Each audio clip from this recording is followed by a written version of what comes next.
Hey, it's Marva Riley. I'm really not one to speak a lot about my age, although I am proud to say that I am 62 years of age. Will be 63 in May. Today I want to talk about the many menopausal symptoms that I've experienced since I was in my 40s and up until now. Some of them have resolved. Some of them resolved and came back. And some of them are the stuff that I'd have to deal with every day. Now, I know that most women or many women will talk about hot flashes being at the top of the list. When I changed my diet to eating more plants and, less dairy and meat and sugar and things like that, but embracing primarily a plant-based diet and having like a sleep routine,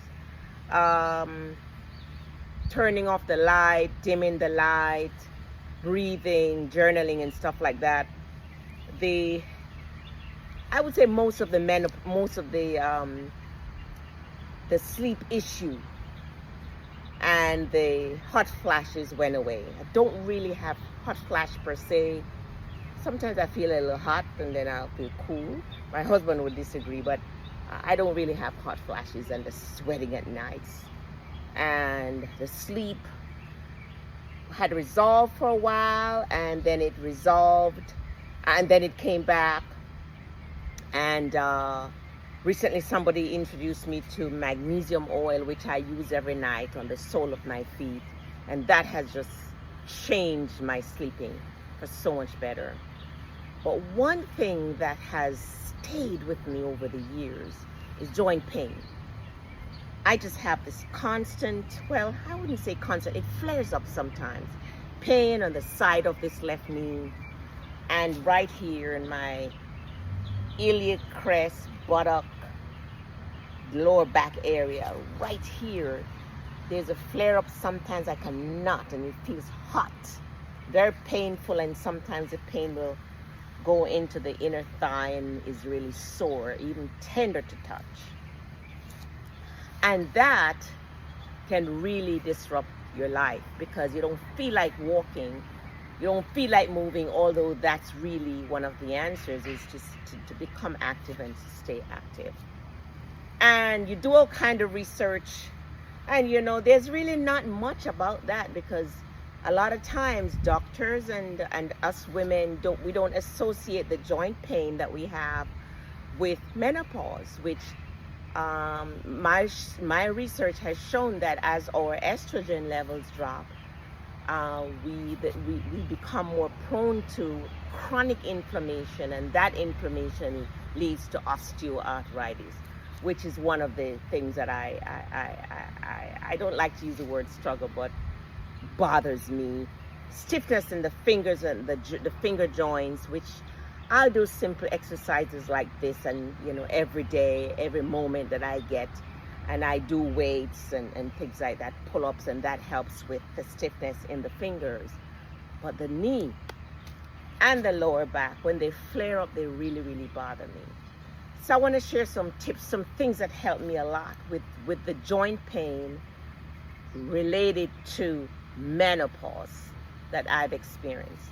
Now, I notice that I have this chronic inflammation going on in my body a lot of times, maybe most times. I'll get the sinus flare up, a little bit of headache, some mucus buildup. Once in a while, I'll get a chest congestion, and then, of course, the arthritis, which is inflammation in the joints. So exercise helps me a lot. For example, even though when the pain is in my lower back and my knee, you don't feel like moving, and when the inflammation level is high in the body, you really want to just lay down. But that you should do the dead opposite.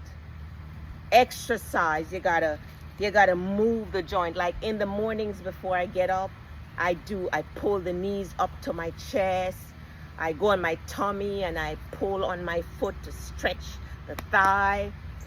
All kinds of stretching exercises to loosen up the joint, because the joint is like a an old hinge, you know what I mean, that needs some lubrication, some WD-40, some grease.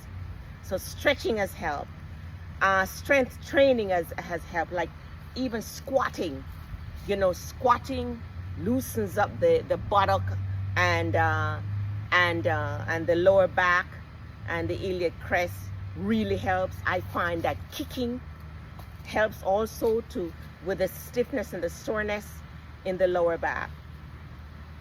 So exercise. I even joined the gym recently. We just had a hurricane. I just drove to the gym, but they're closed. But exercise, strength training, walking, stretching, like I said, just great.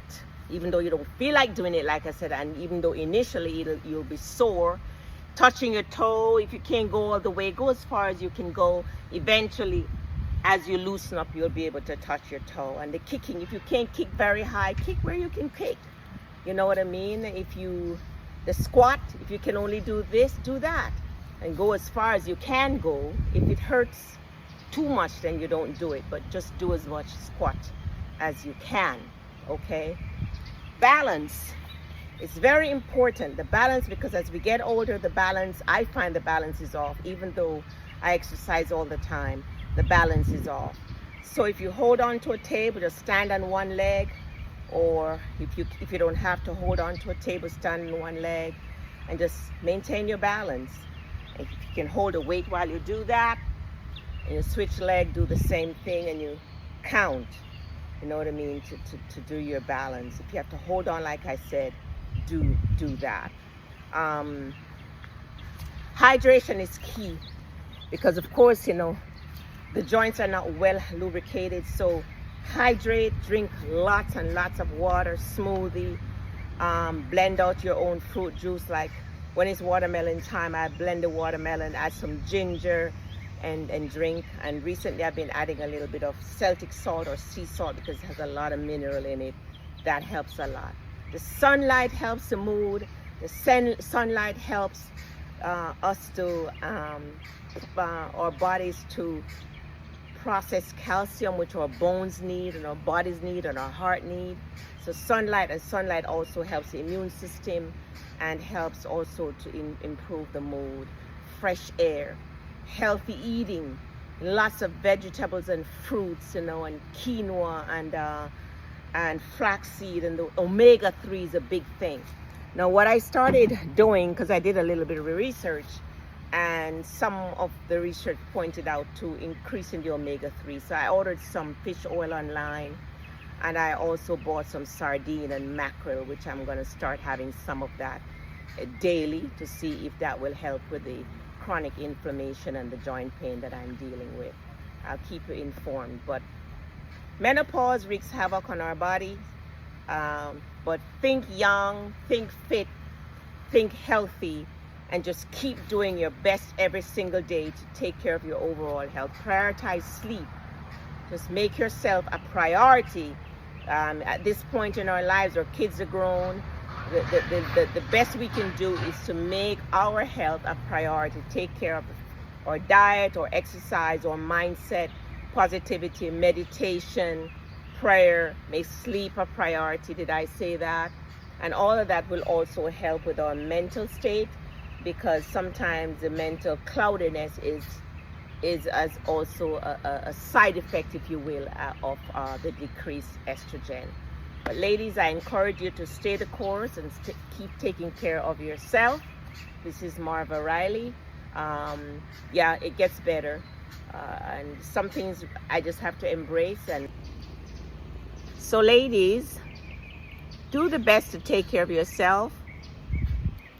Maintain a positive mindset, think young, and practice healthy lifestyle every day. It helps. You might not be totally symptom-free, but it sure helps. And hormone replacement therapy is not an option for me, because that too comes with a lot of not so good side effects. Take care. This is Marva Riley.